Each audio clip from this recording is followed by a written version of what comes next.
ఈ సర్క్యూట్లో ఫ్లో అవుతున్న కరెంట్ని క్యాపిటల్ ఐగా ట్రీట్ చేసినట్లయితే గ్యాలనోమీటర్లో ఫ్లో అవుతున్న కరెంట్ని అంటే ఈ జంక్షన్ దగ్గర అంటే ఏ అనే పాయింట్ దగ్గరకు వచ్చేసరికి ఇక్కడ 2 పార్ట్స్గా డివైడ్ అవుతుంది అనమాట. ఇందులో ఫ్లో అవుతున్న కరెంట్ అంటే గ్యాలనోమీటర్లో ఫ్లో అవుతున్న కరెంట్ని ఐజీగా ట్రీట్ చేసినట్లయితే రిమైనింగ్ కరెంట్ అంతా షంట్ రెసిస్టెన్స్లోకి ఫ్లో అవుతుంది. అంటే రిమైనింగ్ కరెంట్ అంటే ఏంటి, ఈ టోటల్ కరెంట్లో నుంచి గ్యాలనోమీటర్ కరెంట్ని మైనస్ చేస్తే రిమైనింగ్ ఎంత ఉంటుందో ఆ కరెంట్ అనేది ఎస్లోకి పాస్ అవుతుంది అనమాట. సో ఇది ఏ బి సి డి అనే పాయింట్స్గా ట్రీట్ చేసినట్లయితే ఇందులో అంటే ఐజీ అనేది ఏజీడి పాత్ ద్వారా పాస్ అవుతుంది అండ్ ఐ మైనస్ ఐజీ అనేది బి ఏ నుంచి బిఎస్జిడి అనే పాత్ ద్వారా ఈ విధంగా పాస్ అయ్యే కరెంట్స్ అనమాట. సో ఇటు వచ్చే కరెంట్ కూడా ఏమవుతుందంటే ఐ మైనస్ ఐజీనే అవుతుంది అండ్ ఇక్కడ ఐజీ అండ్ రిమైనింగ్ కరెంట్ ఇక్కడ టోటల్గా అగైన్ ఐ అనేది ఇటు ఫ్లో అవడం జరుగుతుంది అనమాట. ఓకే, ఇక్కడ మనము ఈ షంట్ రెసిస్టెన్స్ని అడ్జస్ట్ చేయడం వలన ఏమవుతుందంటే ఈ ఐజీ కరెంట్ ఉంది కదా, ఈ ఐజీ కరెంట్ అనేది మనకి ఫుల్ స్కేల్ డిఫ్లెక్షన్ని గ్యాలనోమీటర్ ద్వారా మనకి ప్రొడ్యూస్ చేయగలుగుతుంది అనమాట. Okay, so the potential difference across galvanometer అంటే ఏకి డీకి మధ్య ఉన్న పొటెన్షియల్ డిఫరెన్స్ అండ్ బీకి సికి ఉన్న పొటెన్షియల్ డిఫరెన్స్ అనేది సేమ్ అయిపోతుంది అనమాట. అంటే విజీ ఈజ్ ఈక్వల్ టు విఎస్ అవుతుంది. సో దేర్ ఫోర్ మనకి ఏమవుతుంది, ఇక్కడ మనకి విజీ అంటే ఏంటి, గ్యాలనోమీటర్లో వోల్టేజే కదా, అంటే అక్కడ మనకి ఐజీ ఇంటూ రెసిస్టెన్స్ అవుతుంది. రెసిస్టెన్స్ ఎంత, జీకి ఆర్జీ అవుతుంది.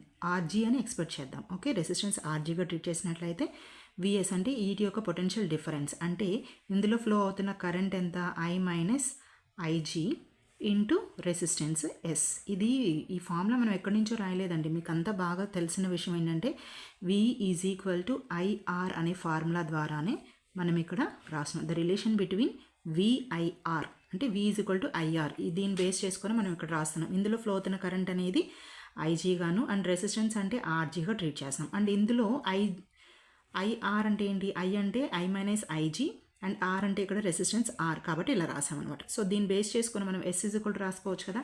So S is equal to ఏమవుతుంది, ఐజీ ఆర్జీ బై ఇది ఐ మైనస్ ఐజీ. ఇలాగా మనం షంట్ రెసిస్టెన్స్ని ఫైండ్ అవుట్ చేసుకోవచ్చు. అలాగే గ్యాలనోమీటర్లో ఫ్లో అవుతున్న కరెంట్ని మనం ఫైండ్ అవుట్ చేయాలనుకోండి, దానికి కూడా మనం ఒక ఫార్ములాని యూస్ చేసుకొని చేయొచ్చు. అంటే ఈ ఫార్ములానే రాస్తున్నాను, దీన్ని బేస్ చేసుకొని రాస్తున్నాం అనమాట. ఓకే, ఈ ఎస్ని ఇక్కడ మల్టిప్లై చేసేద్దాం. ఐ ఇంటూ ఎస్ అంటే IS minus IG into S వస్తుంది.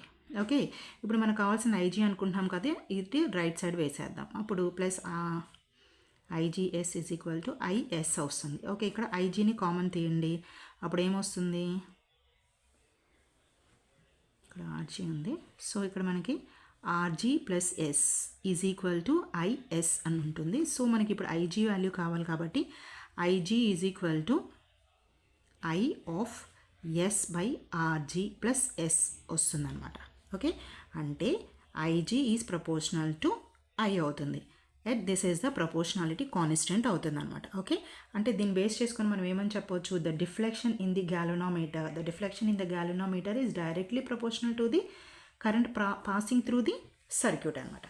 ఓకే, మనకు తెలుసు కదా, ఇప్పుడు మనం ఇక్కడ ఏం చేసాము, గ్యాలనోమీటర్ని అండ్ షంట్ రెసిస్టెన్స్ని సిరీస్లో కనెక్షన్ ఇచ్చాం కాబట్టి ప్యారలల్గా కనెక్షన్ ఇచ్చాం కాబట్టి యామ్మీటర్ రెసిస్టెన్స్ అనేది డైరెక్ట్గా ఎఫెక్టివ్ రెసిస్టెన్స్ ద్వారా మనం క్యాలిక్యులేట్ చేసుకోవచ్చు అనమాట. ఎఫెక్టివ్ రెసిస్టెన్స్ ద్వారా అంటే ఇప్పుడు మనము ఇవి సిరీస్లో రెసిస్టెన్స్ అనేది ఇట్లాగా సిరీస్లో కనెక్షన్ ఇచ్చామనుకో, R1 R2 అనుకోండి, దీనికి ఫార్ములా ఏమొస్తుంది, R is equal total resistance అంతా R is equal to R1 plus R2 వస్తుంది. కానీ ఇక్కడ మనము ప్యారలల్ కాంబినేషన్లో ఇలా ఇచ్చాం కదా, ఇలా ఇచ్చినప్పుడు ఏమవుతుంది, total resistance R is equal to 1/R is equal to 1/R1 plus 1/R2గా రాసుకుంటాం అనమాట. సేమ్ అదే ఫార్ములా నేను ఇక్కడ రాస్తున్నాను.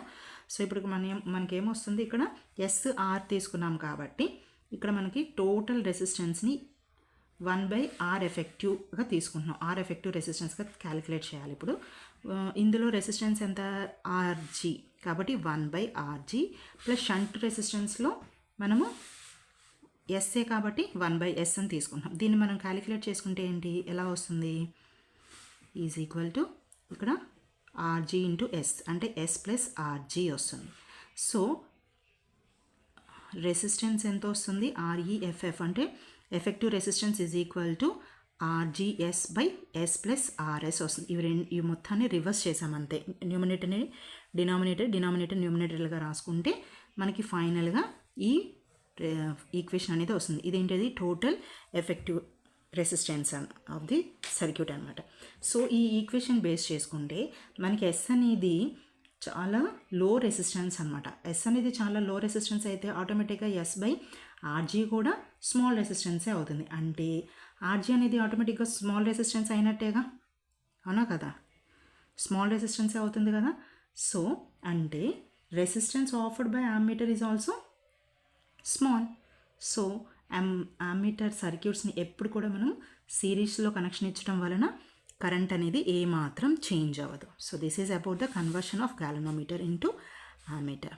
Thank you.